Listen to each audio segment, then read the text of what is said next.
Bismillahirrahmanirrahim. Today we are going to discuss the cell and its function.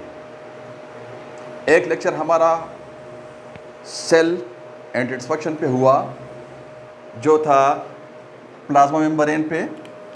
Cell को basically हमने दो हिस्सों में तकसीम किया हुआ है, plasma membrane, protoplasm.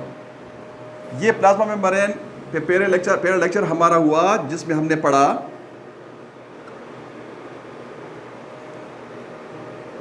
Phospholipids,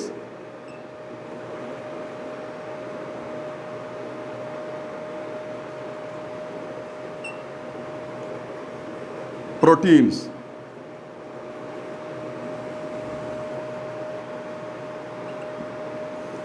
proteins two types हमने डिस्कस की, इंटीग्रल एंड पेरिफेरल।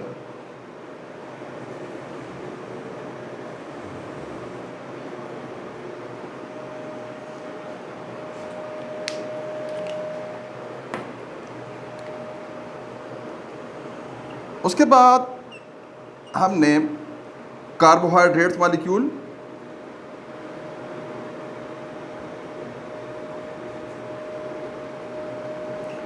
डिस्कस किए प्लाज्मा मेम्ब्रेन में, and then we were discussed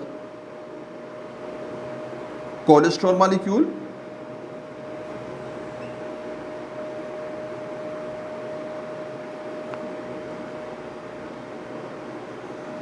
right. आज हमने प्रोटोप्लाज्म को दो हिस्सों में तकसीम करना है। Number 1 cytoplasm,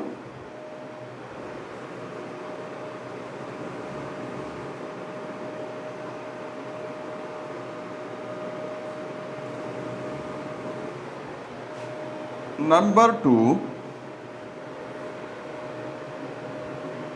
nucleus. इसको हमने फर्दर आगे करना है डिवाइड। सो साइटोप्लाज्म को हमने स्टडी करना है। साइटोप्लाज्म बेसिकली होता क्या है, सबसे पहले ये देखते हैं कि ये क्या होता है, और उसके बाद इसको स्टडी करके तकसीम करके ना स्टडी करते हैं। All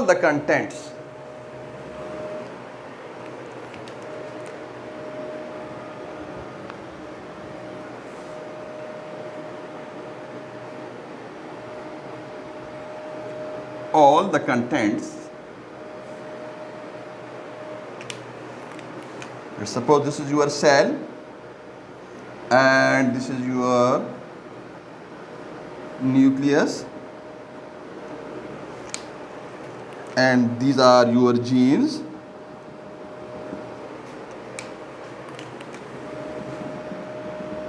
This is your jelly like fluid inside the plasma membrane. So all the contents inside the cell membrane excluding the nucleus, all the contents inside the cell membrane excluding nucleus, right? While protoplasm including the nucleus. Am I clear? Again, protoplasm, cytoplasm. Cytoplasm, all the contents inside the cell membrane, right? All the contents inside the membrane excluding nucleus is known as cytoplasm, while protoplasm including the all the contents inside the plasma membrane including nucleus is known as protoplasm. Clear? Now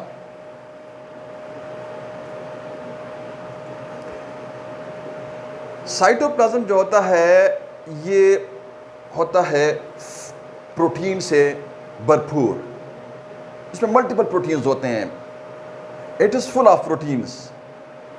अब protein क्या करते हैं? That control cell जो होता है metabolism. Cytoplasm जो होता है इसमें होते हैं मल्टीपल प्रोटीन्स,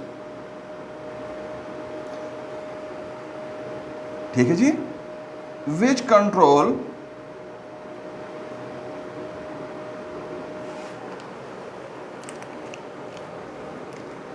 व्हाट?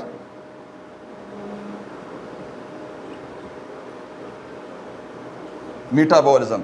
अब ये मेटाबॉलिज्म थोड़ा सा चेक करते हैं कि मेटाबॉलिज्म क्या होता है। मेटाबॉलिज्म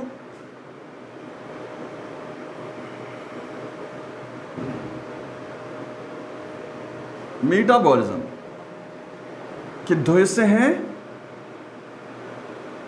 एनाबॉलिज्म और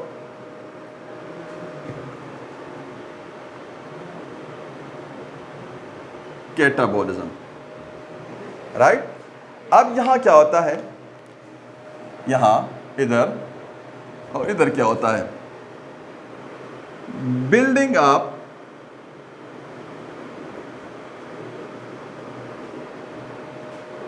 substances,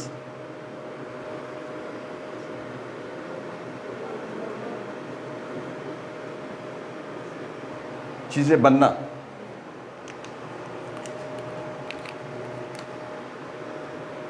break down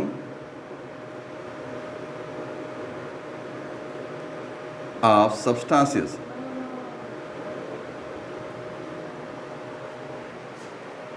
right? Metabolism दो हिस्से इसके, anabolism, catabolism. Anabolism building up substances, चीजें बनाना, while catabolism break down of substances, एक डिस्ट्रक्टिव है और एक तामीरी है। Am I clear?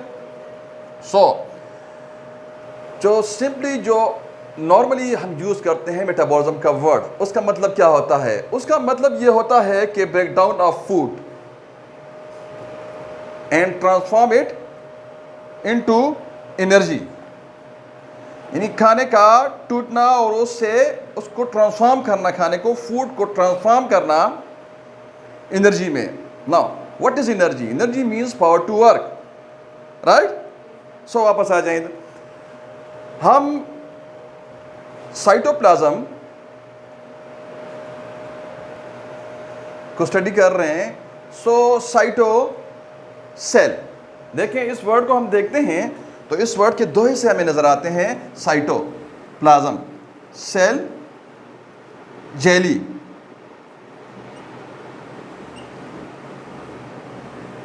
Right? Cell, jelly. अब साइटोप्लाज्म को हम देखते हैं, इसका स्ट्रक्चर हम देखते हैं कि इसके कंटेंट्स क्या है, इसका एनाटॉमी क्या है। तो ये दो हिस्सों में तकसीम है, नंबर एक साइटोसोल, नंबर दो cell organelle.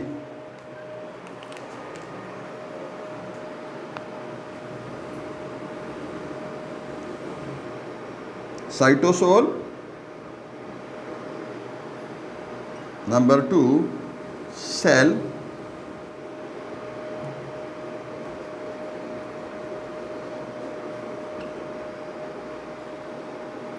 Organelle. Am I clear? Cytosol cell का solution, solution means fluid, right? मतलब ये कि जो साइटोप्लाज्म है, जो सेल का जेली है, ये बेसिकली दो हिस्सों में, इसके दो कंपोनेंट्स हैं। How many? Two components, number one cytosol, number two cell organelles. अब साइटोसोल क्या है, सेल ऑर्गेनेली क्या है, और फिर एक एक करके ना वन बाय वन करते हैं डिटेल स्टडी। अब यहाँ जो साइटोसोल है ये है fluid portion of the cytoplasm. Which portion? Fluid portion of the cytoplasm.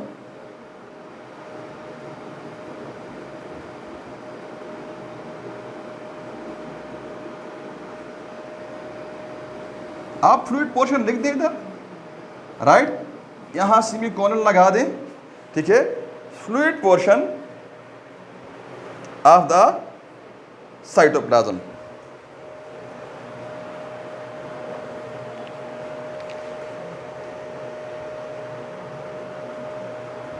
देखते हैं, एक एक मैं आपसे डिस्कस करता हूं बाद में। आप यहां इस पॉइंट पे सिर्फ काउंट करते हैं। Number 1 mitochondria which is the power house of the cell. Detail समझाता हूँ कैसे उसके अंदर क्रिप साइकिल होता है, क्या होता है, क्या एंजाइम्स होते हैं, वो 1 बाय 1 जब हम पढ़ेंगे डिटेल तो वहाँ मैं आपको समझाता हूँ। Number 2 ER rough, number 3 ER smooth, number 4 ribosome, number 5 Golgi bodies भी कहते हैं उसको, गोल्जी अपरेटस भी कहते हैं उसको, सिक्रेटरी वेजिकल, वैक्यूल, क्या रह गया है, सेंट्रोसोम रह गया है, राइबोसोम रह गया है, ठीक है जी। सेंट्रोसोम जो सेल डिवीजन में बहुत अहम किरदार अदा करता है। राइबोसोम जो प्रोटीन बनाने में, जो आपके न्यूक्लिक एसिड RNA DNA जो न्यूक्लिक एसिड्स हैं, ये उनको ट्रांसलेट करने में, प्रोटीन को सिंथेसाइज करने में ना बहुत बड़ा अहम रोल है उसका। राइबोसोम, सेंट्रोसोम, पेरोक्सिसोम है, ठीक है जी, वो करते हैं डिस्कस 1 बाय 1। तो ये आप क्या आते हैं सेल ऑर्गेनेल्स में। ये आपके मेम्ब्रेन बाउंड जो होते हैं ये ऑर्गेनेल्स होते हैं, बिल्कुल सेम ना जिस तरह ये फास्फोलिपिड्स का डबल लेयर का मेम्ब्रेन जो पूरा सेल को इन्वॉल्व करता है, यहाँ माइटोकॉन्ड्रिया भी बिल्कुल इसी तरह का मेम्ब्रेन रखता है। वो हमने जब हम माइटोकॉन्ड्रिया पढ़ेंगे वहाँ मैं आपको समझाता हूँ। उसके अंदर बिल्कुल वैसे एंजाइम प्रोटीन लगे हुए हैं, ठीक है जी, जिसके मुख्तलिफ नाम है जो मैं आपको प्लाज्मा मेम्ब्रेन में पढ़ाया था। उधर एंजाइम प्रोटीन लगा हुआ है, उससे ना हाइड्रोजन अंदर आता है तो वो ADP को ATP में कैसे कन्वर्ट करता है, AB को CD में कैसे कन्वर्ट करता है, वो हमने माइटोकॉन्ड्रिया में पढ़ना है। Am I clear? Any question? अब ना जो इम्पोर्टेंट, राइट, आपके सिलेबस के मुताबिक जो इम्पोर्टेंट कंटेंट्स हैं इस फ्लूइड के, this is known as cytoplasm. अब वो इंपॉर्टेंट कंपोनेंट्स, 4 इंपॉर्टेंट जो कंपोनेंट्स हैं इसके, कंपाउंड्स हैं इसके अंदर, 4 इंपॉर्टेंट कंपाउंड्स, वो क्या हैं? That are found in the cytoplasm. Number 1 the most abundant protein. Proteins बहुत सारे होते हैं, as we discuss, which doing what, which control metabolism, cell metabolism. Basically these protein are molecular switches. Am I clear? अब उसके बाद protein के बाद जो इसका जो मोस्ट अबंडेंट, जो मोस्ट इंपॉर्टेंट कंपाउंड इसके अंदर मौजूद है वो है लिपिड। जिस तरह हमने सेल मेम्ब्रेन में पढ़ा, लिपिड के बाद इसमें के अंदर जो कंपाउंड है इंपॉर्टेंट, वो क्या है? वो कार्बोहाइड्रेट, राइट। और उसके बाद जो इसके अंदर जो इंपॉर्टेंट कंपाउंड हैं वो न्यूक्लिक एसिड्स हैं, ठीक है जी। जब उधर जाऊंगा तो आपको और फर्दर समझाता हूं, लेकिन यहां मैं आपको थोड़ा सा बताऊं कि न्यूक्लिक एसिड्स क्या है। As we discuss in the lecture of cytology कि न्यूक्लिक एसिड्स जो होती हैं वो न्यूक्लियोटाइड चेन से बनती हैं, राइट। जैसे मैंने मेंशन किया आपको साइटोलॉजी के लेक्चर में, यहां मैं आपको रिकॉल कर देता हूं। जेनेटिक्स में मैंने आपको पढ़ाया फर्स्ट ईयर में, एनाटॉमी में, यहां मैं आपको रिकॉल कर देता हूं। न्यूक्लिक एसिड क्या होता है? न्यूक्लिक एसिड क्या होता है? ये हमारे पास जो RNA है और DNA है, ribo nucleic acid and D ribo nucleic acid, D ribose sugar, क्या RIR D ribo nucleic acid. अब ना यहाँ जो डी राइबो न्यूक्लिक एसिड है और राइबो न्यूक्लिक एसिड है, जो D oxy ribo nucleic acid है और राइबो न्यूक्लिक एसिड है, ठीक है जी। Deoxy, D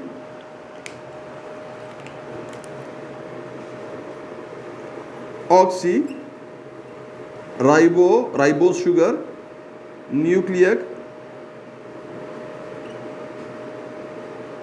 acid, D oxy ribo nucleic acid, ribo nucleic acid. Right. अब ये क्या है, दीज आर न्यूक्लिक एसिड्स। अब ये न्यूक्लियोटाइड चेन से बनते हैं, ठीक है जी।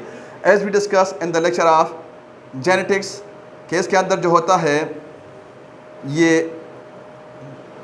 एक फास्फेट मॉलिक्यूल होता है और नाइट्रोजीनियस बेसिस होते हैं। मैं आगे और डिटेल नहीं जाना चाहता, मैं सिर्फ आपको रिकॉल करना चाहता हूँ, जिसके अंदर ना गुआनिन, एडेनिन हो रहा है रिकॉल, साइटोसिन, थायमीन, ठीक है जी, THY वाला, THY वाला जो नाइट्रोजीनियस बेस है बेसिकली, वो विटामिन B कम्प्लेक्स वाला नहीं, राइट, ठीक है जी। अब उसके बाद ये सारा मुख्तलिफ किस्म का उधर नाइट्रोजीनियस बेस लगा हुआ है, फास्फेट वो लगा हुआ है, उसका ये जो फास्फोडाइस्टर बॉन्ड्स है आपके न्यूक्लियोटाइड चेन जो टाइट चेन जो होते हैं, ये क्या करते हैं, ये मतलब गुआनिन है, ये एडेनाइन है, राइट। अब ये क्या करता है, ये एक ऐसे ना पॉलीमर बनाता है, राइट, एक लड़ी पॉलीमर लीनियर, ठीक है जी, कॉर्ड बनाता है, which is known as nucleic acid, DNA और RNA, right. Am I clear.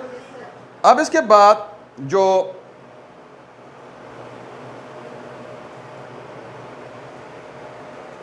DNA और RNA में फ़र्क, बाकी डिटेल हमारा उधर मौजूद है। जो DNA होता है इसमें एक वो चेंज होता है, नाइट्रोजीनियस बेस यूरासिल इसके अंदर मौजूद होता है, यूरासिल, राइट। बाकी मेरा जेनेटिक्स पे, ठीक है जी, दोबारा हम वीडियो बनाएंगे आप लोगों के लिए, तो वहाँ मैं आपको पूरा न्यूक्लियोटाइड चेन कैसे बनता है वहाँ मैं आपको एलिबरेट कर देता हूँ। So come back to the cytoplasm, right. तो साइटोप्लाज्म का हमने चेक किया, स्टडी किया कि साइटोप्लाज्म जो होता है ये वर्ड कंपाउंड वर्ड है, cyto cell, plasma plasm, plasma jelly like fluid.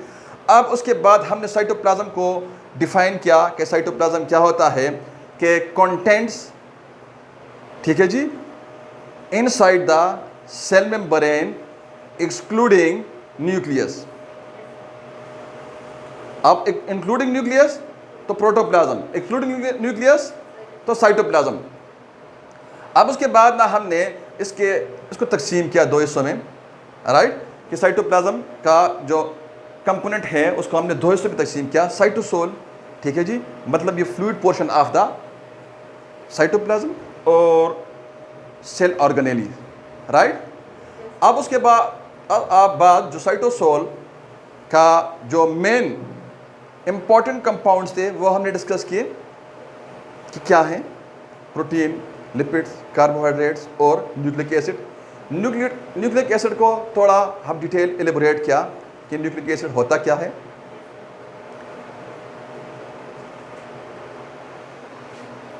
Cytosol में कोई कंफ्यूजन है, anyone? Right, now cell organelles.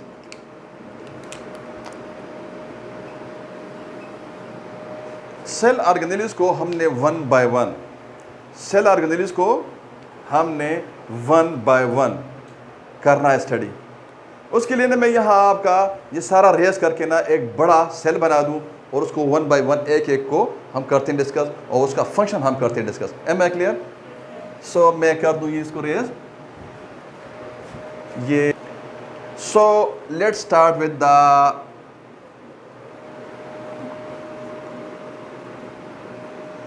Endoplasmic reticulum.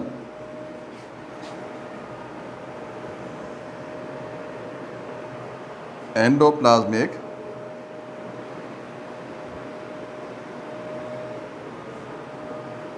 reticulum. This is your cell and these are your phospholipids.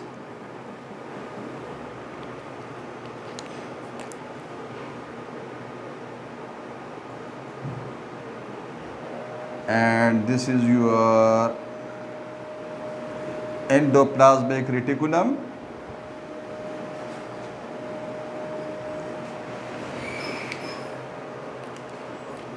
This is your nucleus, membrane bound, genes, nucleolus and so forth.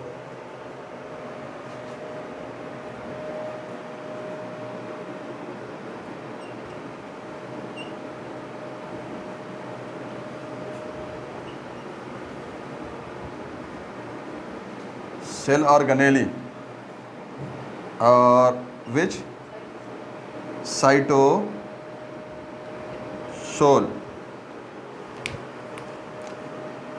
fluid portion of cytosol. Am I clear? ये हमारा हो गया है, ये हम कर रहे हैं वन बाय वन. सो हम यहां से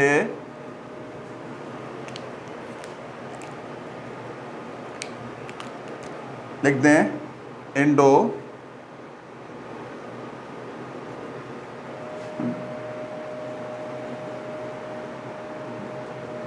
प्लाज्मिक रेटिकुलम, ER कहते हैं इसको simply. Am I clear? So this is your ER, endoplasmic reticulum. एक दूसरे के साथ जुड़े हुए स्ट्रक्चर्स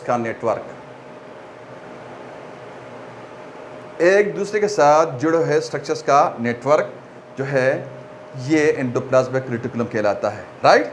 आप एंडोप्लाज्मिक रेटिकुलम ना उसके दो टाइप्स हैं. राइट?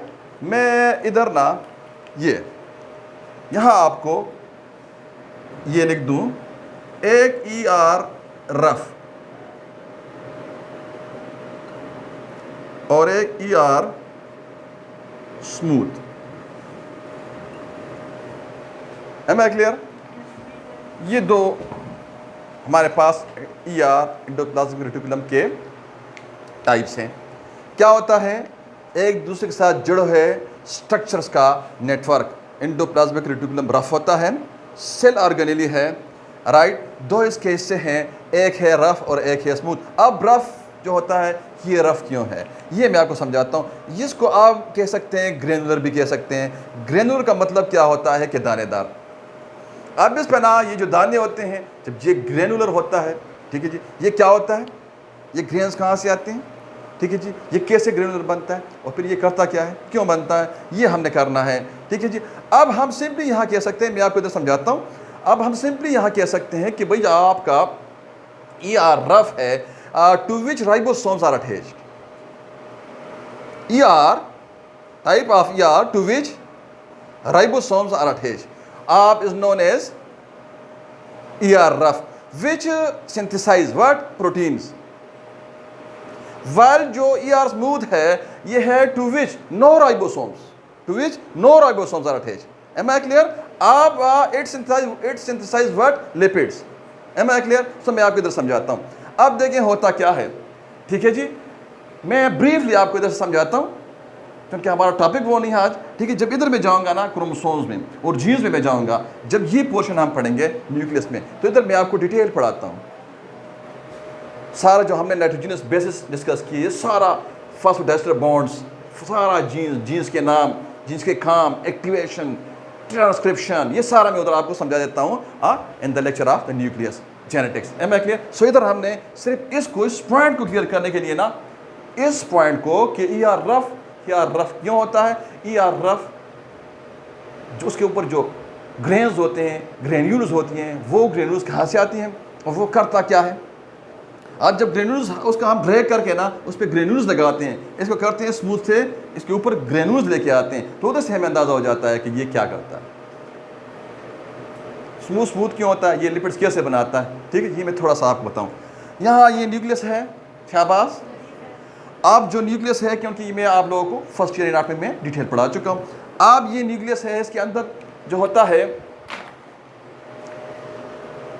23 मैटरनल क्रोमोसोम्स होते हैं, 46 कुल बनते हैं. एक न्यूक्लियस के अंदर 30 से 40,000 जीन्स होते हैं. हर जीन का एक फंक्शन, स्पेसिफिक फंक्शन होता है. हेमोग्लोबिन बनाने वाला सिर्फ हेमोग्लोबिन बनाएगा और इंसुलिन बनाने वाला सिर्फ इंसुलिन बनाएगा. जब वो म्यूटेटेड होगा तो इंसुलिन प्रोडक्शन डिक्रीज्ड, और जब हेमोग्लोबिन वाला तो वो शुगर, तो ये थैलेसीमिया. राइट? अब ना मतलब एक सेल के अंदर 30 से 40,000 फंक्शन. राइट? अब होता क्या है कि जीन एक्टिवेट होता है। जीन एक्टिवेट कैसे होता है? Nobody knows. हमारे पास अब सफिशिएंट डेटा हमारे पास मौजूद नहीं है। हमारा जो मेडिकल जितना भी लिटरेचर मौजूद है उसमें हमारे पास कोई इसका जवाब नहीं मौजूद कि ये एक्टिवेट कहाँ से होता है, राइट। सो डॉक्टर इकबाल को भी नहीं पता, मेडिकल साइंस को भी नहीं पता। आगे उससे जब जीन एक्टिवेट होता है, अब यहाँ जीन एक्टिवेट होता है तो ये क्रोमोसोम अपर शॉर्ट आर्म, ये सेंट्रोमियर, ये लोअर लॉन्ग आर्म, ये आपका nucleic acid molecule, DNA double strand DNA, am I clear. इसके ऊपर जो होता है जीन्स होते हैं, एज वी डिस्कस्ड। आप ये जीन्स जो होते हैं ये let suppose this is the for the colouring of eyes, ठीक है। मेरी आंखें नीली हैं तो मेरे बच्चे की आंखें भी नीली होंगी। अब यहाँ आगे जो दूसरा जीन है, लेट सपोज ये हीमोग्लोबिन बनाने वाला है, और ये जो जीन है ये आपका इंसुलिन बनाने वाला है, और ये जो जीन है ये आपका लिपिड्स बनाने वाला है। अब कहने की मैं क्या कोशिश कर रहा हूँ, लेट सपोज ये जीन है ये प्रोटीन बनाने वाला है। कौन सा बनाने वाला? क्या बनाने वाला? प्रोटीन बनाने वाला जीन है। अब ये जीन जो होता है प्रोटीन बनाता है, PROTEINS, प्रोटीन्स बनाता है। अब ये एक्टिवेट होता है। जब ये जीन एक्टिवेट होता है, लेट सपोज ये हो गया एक्टिवेट, तो ये एक्टिवेट होता है, इसके अंदर जो डबल स्ट्रैंड मॉलिक्यूल डीएनए होता है, ठीक है जी, न्यूक्लियोटाइड जो चेन इसके अंदर मौजूद होता है वो खुलता है। आप उसके खुलने को क्या कहते हैं? उसके खुलने को कहते हैं ट्रांसक्रिप्शन। क्या कहते हैं? ट्रांसक्रिप्शन कहते हैं। अब ना वहाँ से ये आरएनए मैसेंजर प्रोड्यूस करता है, आरएनए मैसेंजर प्रोड्यूस करता है। अब इस डायग्राम को इधर ले आओ। अब यहाँ से न्यूक्लियस है, क्योंकि इसका भी डबल लेयर जो होता है फॉस्फोलिपिड का मेम्ब्रेन होता है, ठीक है जी। अब ये यहाँ से आरएनए निकलता है। अब आरएनए निकल के ना आता है किधर? साइटोप्लाज्म में, ठीक है। फ्रॉम विच फ्लूइड, ठीक है जी, टू विच फ्लूइड आप आता है ये आपका साइटोप्लाज्म में। अब साइटोप्लाज्म में ये आता है तो इधर होता है राइबोसोम। क्या होता है? राइबोसोम। आज चूंकि ये न्यूक्लियोटाइड चेन होता है, एमाइनो एसिड चेन नहीं होता है के अंदर नाइट्रोजन हाइड्रोजन ये सारा नहीं होता, ये होता है न्यूक्लियोटाइड चेन। अब ये न्यूक्लियोटाइड चेन जो होता है इसको ट्रांसलेट करता है राइबोसोम किस चेन में? एमाइनो एसिड चेन में, क्योंकि यहां से ये न्यूक्लियोटाइड चेन होता है आरएनए मैसेंजर। अब आरएनए मैसेंजर आता है, ठीक है जी, साइटोप्लाज्म में। अब साइटोप्लाज्म में ये आता है तो इसका यहाँ राइबोसोम सैकड़ों में होते हैं, सैकड़ों में एक सेल के अंदर, ठीक। अब ये राइबोसोम जो होते हैं, राइबोसोम इसको ट्रांसलेट करते हैं। राइबोसोम न्यूक्लियोटाइड चेन को ट्रांसलेट करते हैं एमाइनो एसिड चेन में, राइट। अब ये एमाइनो एसिड चेन में देखिए ट्रांसलेट होता है, ठीक है। यहाँ से ये आता है न्यूक्लियोटाइड चेन। अब ना ये हमने ब्लू कर दिया है कि ये एमाइनो एसिड चेन में कन्वर्ट होता है। अब ये सारा ड्रैग करता है। अब ये आरएनए मैसेंजर को ट्रांसलेट करके ना सारा ड्रैग करता है एमाइनो एसिड चेन की शक्ल में। अब ड्रैग होता है, ये अटैच होता है एंडोप्लाज्मिक रेटिकुलम के साथ, राइट। अब ये राइबोसोम्स अटैच होते हैं, राइबोसोम्स अटैच होते हैं एंडोप्लाज्मिक रेटिकुलम के साथ। अब ये एंडोप्लाज्मिक रेटिकुलम क्या बन गया? ग्रेनुलर। क्या बन गया है? ग्रेनुलर। अब ये इसके ऊपर क्या? राइबोसोम।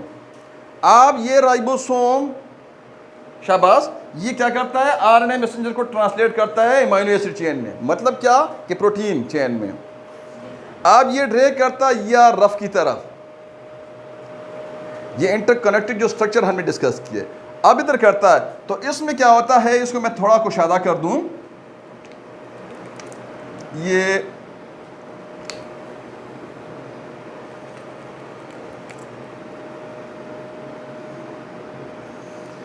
अब होता क्या है,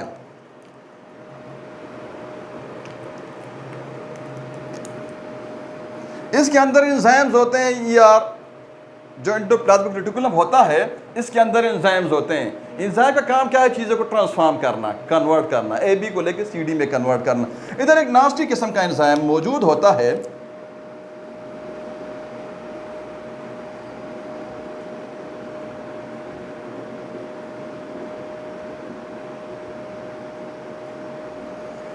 वो इसको लेके ना, ये न्यूक्लियोटाइड चेन को लेके इसको काटता है, राइट। अब ये इसको काटता है यहाँ से, राइट, ये इधर फोल्डिंग शुरू कर देता है।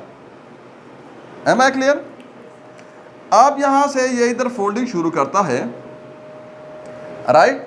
तो यहाँ से जो इंटरकनेक्टेड जो स्ट्रक्चर्स होते हैं ये बड ऑफ करते हैं, और इनके अंदर जो होता है ये जो यहाँ से, यहाँ देखिए न्यूक्लियोटाइड चेन, यहाँ न्यूक्लियोटाइड चेन, ये अंदर इसको काटता है, इसकी फोल्डिंग शुरू होती है। अब यहाँ से ये जो होते हैं फोल्डेड जो जो एमाइनो एसिड चेन है ये इधर आते हैं, और जो ER बड ऑफ करता है, ठीक है जी, थोड़ा सा ये क्या करता है, बड ऑफ करता है।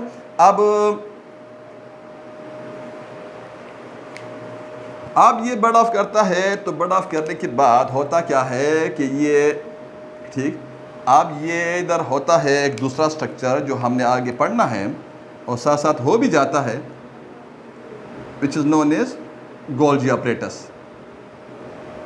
ठीक है जी। ये बड ऑफ करता है, बड ऑफ करता है, इसके साथ जो इसके अंदर जो होते हैं फोल्डेड जो होते हैं एमाइनो एसिड का चेन फोल्डेड इसके अंदर मौजूद होता है। अब आगे ना ये देता है किसको, गोल्जी बॉडीज़ को। गोल्जी बॉडीज़ के अंदर क्या होता है ये हमने पढ़ना है आगे, जब ऑर्गेनेलिज्म में हम आगे जाते हैं कि गोल्जी apparatus का क्या काम है, तो उधर मैंने आपको पढ़ाना है। Am I clear? ER rough समझ गए? ER रफ क्यों है, ER रफ का काम क्या है, इसका फंक्शन क्या है, ये समझ गए? अब ER स्मूथ, ER स्मूथ जो होता है, राइट, ये इसके ऊपर नो ग्रेन्यूल्स, कोई ग्रेन्यूल्स नहीं होते, राइट। ये क्या करता है, इसका फंक्शन क्या है, इसका फंक्शन है कि ये लिपिड्स बनाता है, राइट, इसका फंक्शन है lipids banana.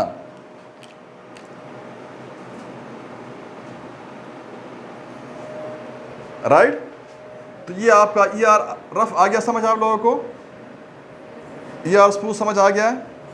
M I clear? ये थोड़ा आपके सिलेबस से थोड़ा ज़्यादा हो गया है, लेकिन ठीक कंसेप्ट आपका क्लियर हो जाता है। अब इसके बाद जो हमारे पास जो ऑर्गेनेली है वो है lysosome. Which organelle? Lysosome. Lysosome these are digestive organs. जो लाइसोसोम होता है ये डाइजेस्टिव ऑर्गन है। अब ये सेल का डाइजेस्टिव ऑर्गन है, इट कंटेन्स डाइजेस्टिव एंजाइम्स। इसके अंदर जो होते हैं डाइजेस्टिव एंजाइम मौजूद होते हैं, ठीक है, फॉर फूड पार्टिकल्स। ये डाइजेस्टिव ऑर्गन है, ठीक है जी, ठीक। जिस तरह हमारा जो बॉडी का जो डाइजेस्टिव ऑर्गन है वो मैदा, उसके अंदर भी एंजाइम मौजूद होते हैं, हाँ, और उसके अंदर एमाइलेज भी होता है, लाइपेज भी होता है कि नहीं होता, ये सारा। तो इधर आपके सेल के लेवल पे जो लाइसोसोम होता है ये आपका सेल का डाइजेस्टिव ऑर्गन है। इट कंटेन डाइजेस्टिव एंजाइम, इस तरह हमारा मैदा का है, ठीक है जी, for food particles. It also contain bacteria killing agent. So what does it mean कि ये आपका डाइजेस्टिव ऑर्गन भी है, एज वेल एज आपका प्रोटेक्टिव, आपका डिफेंस, ठीक है, इम्यून ऑर्गन भी है। Am I clear? Any question? तो ये आपका लाइसोसोम। आप ER स्मूथ, ER रफ और लाइसोसोम के बाद ER smooth, ER rough, lysosome के बाद जो हमारे पास ऑर्गन आता है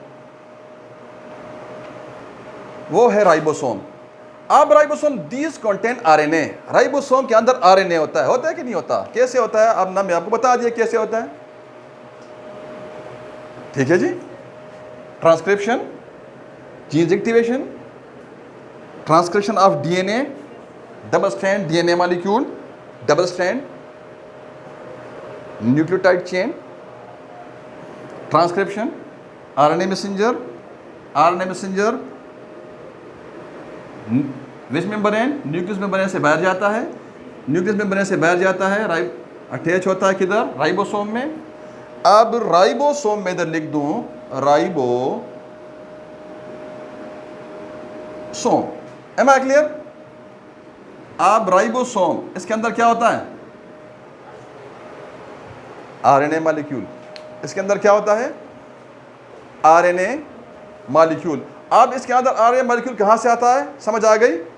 अब ये क्यों आता है, ये समझ आ गई? ट्रांसलेशन के लिए, किस चेन में ट्रांसलेट होने के लिए, amino acid, nucleic acid chain से amino acid chain. Nucleic acid में क्या होता है, गुआनिन होता है, एडेनिन होता है, साइटोसिन होता है, यूरासिल होता है कि नहीं होता, थायमीन होता है कि नहीं होता, फास्फेट होता है कि नहीं होता, 5 टाइप जो पेंटोज शुगर के जो कार्बन्स होते हैं, पेंटोज, एम आई क्लियर? होता है कि नहीं होता, ऑक्सीजन, हाँ, C1 2 3 4 फास्फेट एंड, जो मैं आपको बताया था किधर, ये नाइट्रोजनस बेसिस जो हमने पढ़े, एडेनिन, साइटोसिन, गुआनिन, रिकॉल हो रहा है आप लोगों को? ठीक है जी। तो ये हमने न्यूक्लियस में दोबारा भी करने हैं, राइट? इधर बात हो रही है राइबोसोम की, तो इस तक हमने महदूद रहना है, ये हमारी लिमिटेशन है, वरना हम इधर आपको सारा पढ़ा देते। न्यूक्लियस में हमने करना है, राइट? और हम कर चुके हैं फर्स्ट ईयर एनाटॉमी में, साइटोलॉजी जेनेटिक्स में, राइट? जो हमारे लेक्चर मौजूद है वहाँ से आप देख लें। अब राइबोसोम का हम पढ़ रहे हैं, राइबोसोम के अंदर क्या होता है, शाबाश, this contain which molecule, RNA molecule, which molecule, RNA molecule, may be attached to ER or may be free। ये मतलब ये अटैच भी होते हैं, फ्री भी होते हैं, एम आई क्लियर? राइबोसोम जो होता है इसके अंदर आरएनए मॉलिक्यूल इसके अंदर होता है, ये फ्री भी हो सकते हैं और ER के साथ अटैच भी हो सकते हैं, एम आई क्लियर? अब these produce